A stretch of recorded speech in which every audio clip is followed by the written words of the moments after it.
In National Geographic's upcoming series, Trafficked, Peabody Award-winning journalist Mariana van Zeller takes a deep dive into black markets around the world, giving the audience an interesting glimpse into the lives of those making the deals. Take a look. So what do you do, Victor? You know what I do. I'm in the game. You call it scam, we call it the money game. How long have you been in the money game for? More than 12 years. We just left high school. We didn't have no jobs at the time and we were getting in so much trouble, so we decided to want to try out something new. Do you remember the first time you did it? Oh, sure. On the phones, I met a guy, I think his name was Mike. First time he sent me like $500. I couldn't believe it. First day of my life in this game, the amount of money I see. Mariana, thanks so much for joining us. So in that clip, Victor, a self-described mid-level boss from Montego Bay, he told you that he was fairly young when he got into trafficking, and he goes on to further explain that he considers what he's doing to be reparations. In fact, at one point, he admits that he almost robbed your crew. Are all these traffickers motivated by tough life circumstances, or would you say that there's more to it? I'd say that the vast majority are. You know, it's about where they're born, the circumstances around where they're born and live, and the families that they're born into. You know, everyone from sort of cocaine traffickers or even pimps and scammers like you saw in that clip in Jamaica. It's a lot more about, again, the circumstances that surround them than it is anything else.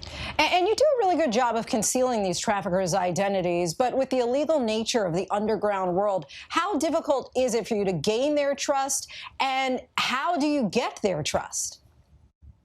It's not easy. I'd say it's definitely the most challenging part of my job. It's getting their trust and getting access into these worlds. You know, there's months, sometimes even years that goes into sort of building trust, getting sources, finding people willing to talk to us.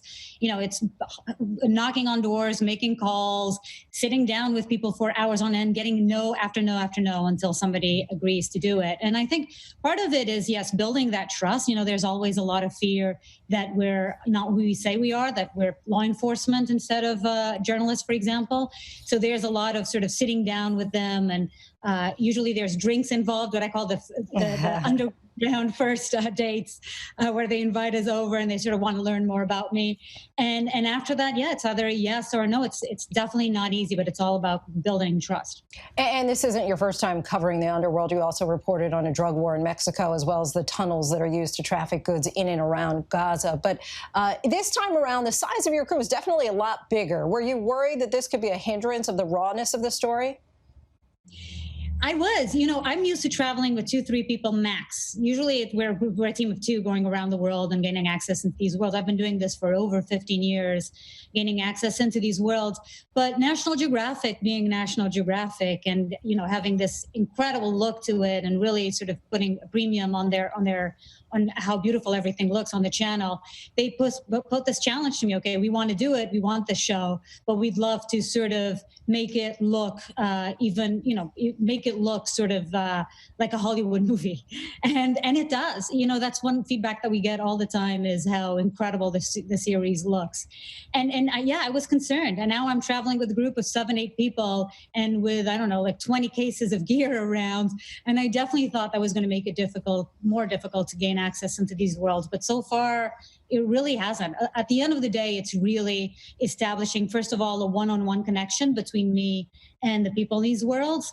And then through that, there's sort of a trust that happens around the crew. But sometimes there's also situations in which the whole crew is not allowed. So it's just me and one other person or 2 other people. That also happens. And I'm curious how you handle that. I mean, while you're following these traffickers all around the globe, you're put into a lot of anxiety-inducing situations. I'd imagine when you have the larger group, the nerves wouldn't be as bad. But when it just becomes you and one other person, how do you handle that? Well, it's experience. It's being, you know, having done this so many times, and it's being calm, never panicking, always being calm, always having a plan in place. There's always a plan in place, and there's a lot of security procedures that people don't see, but they are there. And then it's enacting on that plan. You know, of course, when you hit the ground on these stories, as you all know as a journalist yourself, is, you know, nothing is as what you thought it was going to be. You have a preconceived idea of what the story is going to be about, and then you hit the ground and actually nothing is what you expected it to be. But those are ultimately the most interesting stories to tell. So yeah, it's keeping calm and focusing on the task at hand and showing the people that you're with that you trust them, that you know full well that your security sort of is in their hands and you trust them. And by trusting them and being clear about the fact that you're there just to listen to them and try to understand their world, that they will then trust you as well and be more willing to sort of open up and treat you well, and ultimately not rob my crew and myself like Victor in Jamaica said he was going to do until he met us. And this series, of course, highlights traffickers and all their duplicities. On one hand, they're criminals, but on the other, they're still very human with normal needs and fears. As you uncovered their layers of stories, do you find yourself able to connect with them in any way? And what would you hope that the viewers will take away? Absolutely, that is exactly it. It's the word connect is key here. It was my main goal for this series was not only to get access to these wonder worlds, but more importantly for me was for people to be able to connect with these traffickers. The more I learn about them, the more I spend time with them, the more I realize that there's actually a lot more that connects us than what differentiates us. Of course, there's a lot of bad people out there. That's the case. But one thing that you find when you start working and talking to these people and listening to their stories is that, they are mothers, they're fathers, they have goals and aspirations and dreams, and very much like our own. And it's actually hard not to sort of empathize. I always come from a place of empathy instead of judgment, and I always try to connect. And for me, key as well is for other people to connect to these people, to all the viewers to connect to these people. Mariana, thank you so much for your time. Trafficked premieres on Nat Geo Wednesday night at 9/8 Central.